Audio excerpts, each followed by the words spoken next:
বিজেপির গাড়িতে আশ্রয় নিলাম, আমার বুকের উপরে আরো বেশি করে যাতে বইয়া কষ্ট পাওয়ার জন্য। আমি বললাম, ভাই কষ্ট পাচ্ছি, আসছিলেন কেন?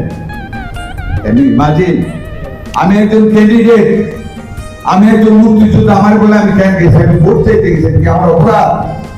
সেই দেশে আমরা বাস করি। আজকে দেশ ফেসিবাদ মুক্ত, নতুন ভাবে ষড়যন্ত্র শুরু হচ্ছে নির্বাচন না হওয়ার জন্য। ওই পাকিস্তানি আইএসআই, ওই ষড়যন্ত্রকারীরা আর ভারতীয় গোয়েন্দারাও আবার ষড়যন্ত্র করতেছে যাতে আমরা গণতন্ত্র থেকে বঞ্চিত হই, যাতে করে বাংলাদেশে সন্ত্রাসের রাজত্ব কায়েম করলে সেই সিকিমের মতন যাতে করে আমাদের দেশটা দখল করে নিয়ে যেতে পারে, সেই ষড়যন্ত্র চলছে। তোমাদেরকে ওয়াদা করে যাই, আমি একজন মুক্তিযোদ্ধা, 1 ফোঁটা রক্ত যতক্ষণ নিজের জীবনে থাকবে ততক্ষণ ষড়যন্ত্রকারীদের বিরুদ্ধে লড়ে যাব। আমার মা, আমার বাংলাদেশকে আমরা স্বাধীন রাখবো ইনশাআল্লাহ। তোমাদের কাছে সে আবদার থাকবে, তোমরা শিক্ষিত মেধাবী ছাত্র ছাত্রী, তোমাদেরকে জেগে উঠতে হবে, প্রেম সৃষ্টি করতে হবে বাংলাদেশে স্বাধীনতা সার্বভৌমত্বকে রক্ষা করার জন্য। তোমরা কি স্বাধীন বাংলাদেশ রাখতে চাও নাকি চাও না?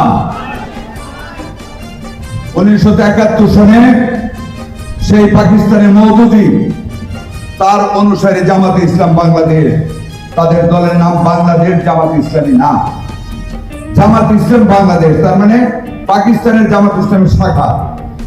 আর সব রাজনৈতিক দলের আগে থাকবে বাংলাদেশ, বাংলাদেশ জাতীয়তাবাদী দল, বাংলাদেশ গণতান্ত্রিক দল, এই যে বাংলাদেশ আওয়ামী লীগ, তারপর যে অন্যান্য সব দল, আর তারা হলো জামাতে ইসলামী বাংলাদেশ, তার মানে ওদের শাখা।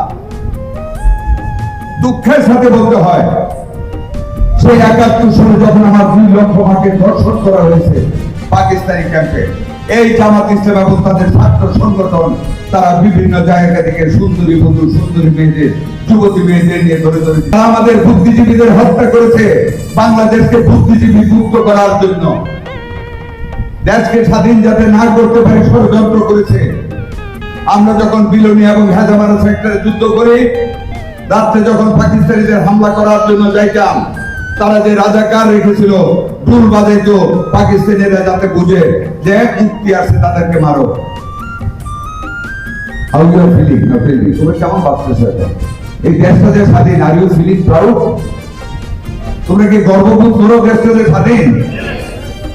স্বাধীন হয়েছে বলে আজকে প্রধান বিচারপতি আমাদের সন্তান, স্বাধীন হয়েছে বলে আজকে প্রধান সেনাপতি বাংলাদেশের সন্তান, স্বাধীন হয়েছে বলে পৃথিবীর প্রত্যেকটা দেশের রাষ্ট্রদূত বাঙালি সন্তান, স্বাধীন করেছে বলে সারা পৃথিবীতে আফ্রিকা মহাদেশ সহ